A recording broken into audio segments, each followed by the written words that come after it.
पूज्य राष्ट्र को एक परिवार समझा। छोटी छोटी चिंगारी से कैसी बड़ी आग लगी, ये सब कहानी आप जानते हैं। किस प्रकार से भगत सिंह, महात्मा गांधी, राजगुरु और बहुत से क्रांतिकारी जिनका नाम लेना कम पड़ जाएगा शायद समय, इतने क्रांतिकारियों ने बलिदान दिया है। छोटे छोटे गाँव से हो टंट्या मामा जैसे क्रांतिकारी हो या बड़े बड़े राष्ट्र स्तर पर नेतृत्व करने वाले महात्मा गांधी जैसे क्रांतिकारी, सभी ने अपना अपना योगदान छोटे से लेकर बड़े स्तर तक दिया। तब उनके उस कार्य की आज हम फल भोग रहे हैं कि आज हम आज़ाद हैं। ये माटी है माँ भारती की, इसलिए कहते हैं माँ भारती की स्वर्णिम माटी हमें है चंदन, माटी हमारी पूजा, माटी हमारा बंधन। वे धन्य है जो जन्मे इस पावनी धरा पर, वरदायिनी धरा पर, सुखदायिनी धरा पर। कभी राम इसमें खेले, कभी खेले नंद नंदन, माटी हमारी पूजा, माटी हमारा बंधन। वे धन्य है भारती माँ, नौ रूप धारती है, गोपाल की शरण में जाकर पुकारती है। इस पावन भूमि पर हमने आपने जन्म लिया और समझ लो खुशी का एक ऐसा माहौल जो हमें देखने मिलता है। आज आज़ादी है हमें हर सपने को देखने की, आज आज़ादी है हमें अपनी बात को रखने की।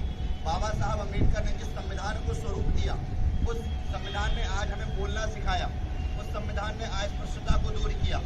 आज इस प्रकार का संविधान हमारे पास है कि आपके और हमारे पास आज़ादी मिली, उसके उपलक्ष्य में सब लोगों ने, हम लोगों ने चाहा कि मैं कुछ बोलूँ। एक बार बोलूँगी तो ठीक है, बोलूँ तो बहुत देर तक बोलते रहता हूँ। सबसे पहले तो आप सभी को स्वतंत्रता दिवस की हार्दिक शुभकामनाएं, बधाई। और आगे बाप प्रकृति से यही दुआ करते हैं कि आपको बहुत जल्दी रोजगार मिले। कहने की बात तो ये है कि हम इतने वर्षों तक गुलाम रहे, माना कि गुलाम रहे, लेकिन अंग्रेज लोग आए थे व्यापार करने के लिए और उन्होंने देखा कि यहाँ के जो लोग हैं वो जो ऊपरी स्तर के जो लोग हैं वो चमचागिरी करने वाले लोग थे, सीधे शब्दों में अगर बोले तो। उसी का फायदा उठाकर उन लोगों ने वहाँ पर राज कर लिया, जबकि वो स्पेशल राज करने के लिए नहीं आए थे। वही चीज़ें आज भी आप लोग देख रहे होंगे कि आपस में लड़वाने का काम चल रहा है। तो ये चीज़ें अपने को समझने की ज़रूरत है कि क्या सही और क्या गलत है। इसीलिए मानसिक गुलामी जो है उससे आज़ादी पाना हमको आज भी सख्त ज़रूरत है। जो उस दौर में था वो इस दौर में भी चल रहा है। भले हमको गोरे अंग्रेजों से आज़ादी मिल गई, लेकिन ये जो सत्ता की रोटी सेकने वाले जो लोग हैं वो आज भी हम पे गुलामी थोपने की कोशिश कर रहे हैं। तो उससे अपने को समझने की ज़रूरत है और उसको सोच समझकर अपने को भाईचारा बनाकर रखने की ज़रूरत है। देश की अखंडता, एकता बनाए रखने की ज़रूरत है। तो यही बातें हैं, बोलने को तो दिन भर बोलते रहे कम पड़ जाता है, ठीक है। उस समय उस दौर में अंग्रेज जो लोग थे वो 25% हमको देता था, बाकी 75% दे रहा था। आज भी ये चीज़ हो रही है। आप फिर किसी कंपनी में जाओगे तो 1500 रुपये आपका दैनिक बनता है, मजबूरी है, लेकिन आपको मिलेगा कितना, 300-400 रुपये मिलेगा। ये आज भी शोषण तो आज भी हो रहा है। अपन कपड़े खरीद रहे GST लग रहा है, जूते खरीद रहे GST लग रहा है, पुस्तक में कुछ भी खरीद रहे GST लग रहा है। तो GST नाम की जो चीज़ है, ये बीमारी है, ये आज भी काले अंग्रेजों के द्वारा किया जाने वाला शोषण है। इस बात को समझने की जरूरत है और उसके लिए आपको सबसे पहले पढ़ना पड़ेगा, उसके बाद लड़ना पड़ेगा। धन्यवाद, आप लोगों ने मौका दिया। सर ने बहुत अच्छी बात बोली। उन्होंने कहा कि मंदिर मस्जिद गुरुद्वारा में बांट दिया भगवान को, धरती बांटी सागर बांटा, मत बांटो इंसान को। बहुत ही अच्छी बात बोली कि अगर आज ये जो दिन है, इस दिन आप पहला संकल्प लें कि हम पढ़ेंगे। सब हाथ आगे कीजिए और इस संकल्प को लीजिए। आज आज़ादी के 77वें वर्ष पर हम ये संकल्प लेते हैं कि हम शिक्षित होंगे, हमसे जुड़े समुदाय को भी हम शिक्षित करेंगे। अगर हम किसी बलशाली के खिलाफ आवाज ना उठा सके, लेकिन शिक्षा की पहल तो हम जरूर उठाएंगे। बस आप आज़ादी पा जाए। क्लियर है? आप शिक्षित होइए, अपने समाज को शिक्षित कीजिए, आपको सफलता मिलेगी। आप शिक्षित होंगे, आप आज़ाद होंगे, आप बोलना सीखेंगे और आप करना सीखेंगे। कई लोग बिना बोले बहुत से काम कर जाते हैं, लेकिन उसके पीछे भी कारण उनकी शिक्षा होती है। एक बहुत छोटी सी कहानी मैंने 2 दिन पहले सुनाई थी खुदीराम बोस की, उसे आज दोबारा इस आज़ादी के दिन में एक बार सुनाना चाहूँगा। बात है बंगाल के एक गांव की। खुदीराम बोस का जन्म हुआ, उनके पिता की 4 संतानें, इसमें से 2 बड़े भाई की अकाल मृत्यु हो गई।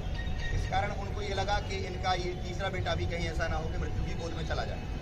एक टोटका आजमाया उन्होंने। चावल को बंगाली भाषा में बोलते हैं खुदी, तो उन्होंने 3 मुट्ठी चावल अपनी बेटी को दिया और अपने बच्चे को दान कर दिया। बस एक टोटका था, इसलिए उनका नाम पड़ा खुदीराम बोस।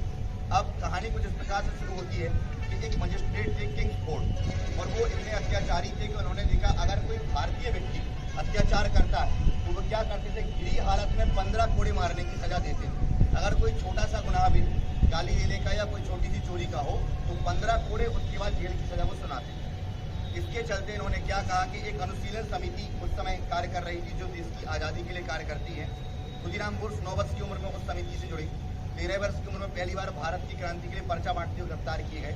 कुछ समय पश्चात जब वो 18 वर्ष के हो गए तो उन्होंने एक प्लान किया अनुशीलन समिति के साथ कि अब हमें इस किंग्सफोर्ड को मारना, क्योंकि ये भारतीयों के साथ अत्याचार करता है। इसने देखा कि ये भारत की चमड़ी का आदमी और इसे मारो। होता क्या है, उन्होंने एक पान के डब्बे में बॉम्ब लग के भेजा, अगर ये पान का डब्बा खोलेगा और बॉम्ब फट जाएगा। लेकिन कहते हैं इसकी किस्मत में मृत्यु नहीं होती, उसकी मृत्यु उस समय नहीं हो पाती। तो उन्होंने वो डब्बा नहीं खोला और कुछ समय पश्चात उनका ट्रांसफर मिर्जापुर हो गया। जब वो मिर्जापुर गए, अब मैं जो कहना चाहता हूँ उनकी लगन देखो कि किस प्रकार से बंगाल का व्यक्ति उनका पीछा करते करते कहाँ गया, मिर्जापुर।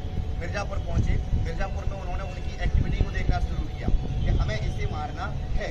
18 साल का लड़का चाहता तो माता पिता की कमाई पर खाता हुआ बैठा रहता, लेकिन उन्होंने क्या कहा कि अगर मेरे देशवासियों को इस व्यक्ति ने इतनी घृणा है तो इसे इस देश में जीने का कोई अधिकार नहीं। हुआ क्या, कुछ समय पश्चात उसको फॉलो करते रहा, पीछा करते रहा। एक दिन ऐसा आया कि एक मौका पा गया और वो अपने मित्र के साथ बैठ के ताश खेल रहा था अपने घर के अंदर। मकान के बाहर उसने इंतजार करना पसंद किया। एक शॉल ओढ़कर गरीबों के जैसे रोड के किनारे पेड़ के बगल से लेट गए। गार्ड ने कहा कोई भिखारी लेटा है या छोटा बच्चा लेटा है, कर क्या लेटा। जब किंग्सफोर्ड अपने परिवार के साथ बाहर निकलता है, बग्घी में बैठता है, उसी वक्त खुदीराम बोस निकले और उन्होंने बॉम्ब फोड़ दिया। लेकिन इत्तेफाक दोबारा वह मृत्यु से बच गया, क्योंकि वो जो बॉम्ब है वो आगे वाली बग्घी में फूट गया। अब ये और इनके दोस्त प्रफुल्लनाथ चाकी, इन दोनों को गिरफ्तार करने का आदेश निकाल दिया गया। अब बर्बरता देखो उनकी कि उस जमाने में 5000 का इनाम रखा गया, जो आज के 10 लाख से कम नहीं है।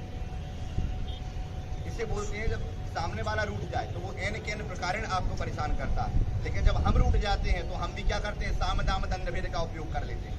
मैंने कहा कि मैं तो तुझे नहीं मार पाया, लेकिन पूरे भारत को मैं बॉम्ब बनाना सिखा दूंगा।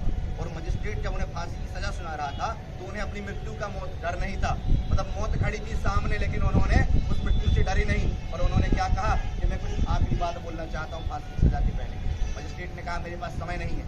उसने कहा मैं बॉम्ब बनाने का कुछ बताना चाहता हूँ, क्योंकि वहाँ पत्रकार खड़े थे और वो जान रहे थे कि अगर पत्रकारों के माध्यम से इस देश में बॉम्ब बनाने की तकनीक मैंने फैला दी तो घर घर में क्रांतिकारी होगी, घर घर में एक देशभक्त होगा और घर घर में बॉम्ब बनाने की टेक्निक पहुंच जाएगी। तो उन्होंने मरते दम पर भी अपना योगदान दे दिया। तो आपसे मेरा कहना है कि शिक्षा आपके पास है, शिक्षित आप हैं।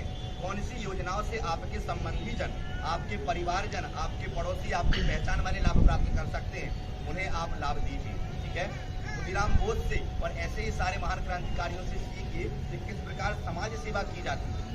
समाज सेवा का मतलब ये नहीं रोटी निकल कर 4 का पेट भर दिया।